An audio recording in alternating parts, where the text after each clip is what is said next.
చాలామంది అంటుంటారు సార్ ఇది కూడా ఇండియన్ ప్రీమియర్ లీగ్ లాగా ఇండియన్ పొలిటికల్ లీగ్ అంట.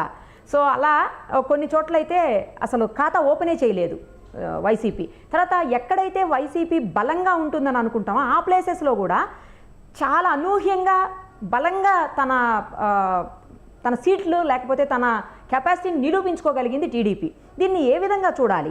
అందుకే ఏ పార్టీ కూడా ప్రజలు నా సొంత వాళ్ళు, నేను చెప్పినట్టు ఓటేస్తారు, నా కోసం ఉన్నారన్న అహంకారాన్ని ప్రదర్శించకూడదు. ప్రజలు ప్రజాస్వామ్యంలో ప్రభువులు, తుది మాట వారిది. మన దేశంలో ఎన్నోసార్లు ఎన్నికలు చూసాం. ఇందిరాగాంధీ గారు అధికారంలో ఉండగా అప్రతిహతంగా దేశంలో ఆవిడ రాజ్యాధికారం చెలాయిస్తుండగా కాంగ్రెస్ పార్టీని ఎన్టీ రామారావు గారు తెలుగుదేశం పార్టీ పెట్టి అంత గట్టిగా ఓడిస్తారు అని అనుకోలే. ఎవరుందైనా ముఖాన్ని రంగులేసిన ఆయన వచ్చారని చెప్పన్నారు.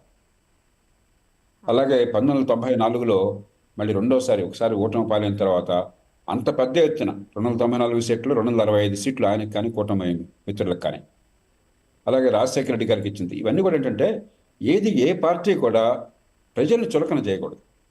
ప్రజలు నేనేం చెప్తే అది వింటారు, గుడ్డిగా ఓటేస్తారు. నేను వాళ్ళకి అది చేసి పెట్టిన నాకు కృతజ్ఞతగా ఉంటారు. కృతజ్ఞతలు ఎవరికి ఉండరు. ప్రజల డబ్బుతో ప్రజలకు సేవ చేయడం కోసం మనం వచ్చాం అంతే. అది మొట్టమొదటిది.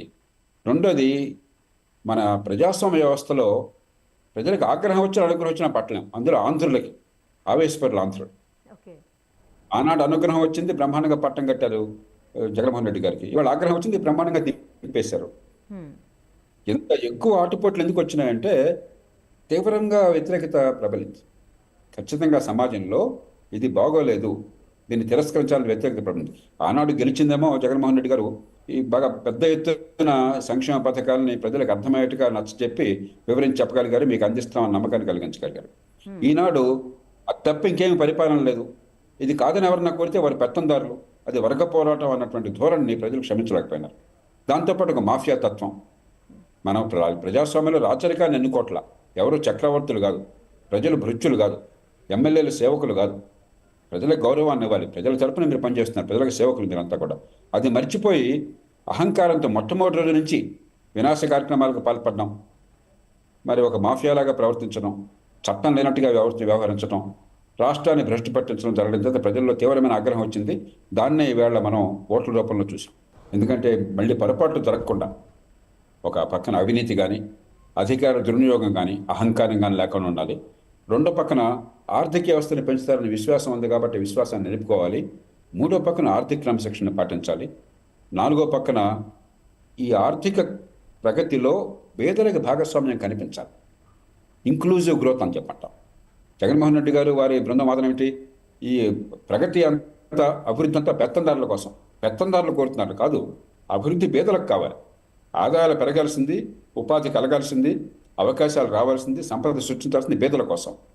అది పేదల కోసం అన్న విశ్వాసం కలగాలంటే మంచి విద్య, ఊరికి డబ్బులు ఖర్చు పెట్టడం కాదు, మంచి ఆరోగ్యం, చిన్న పట్టణాల అభివృద్ధి, పెట్టుబడులకు ప్రోత్సాహం, వ్యవసాయాన్ని పట్టణ ప్రాంతాలతో సంధానం చేయటం, ఒక వ్యూహాత్మకంగా ఇప్పటి నుంచి కదిలితే కానీ 4-5 ఏళ్లలో ఫలితాలు రావు.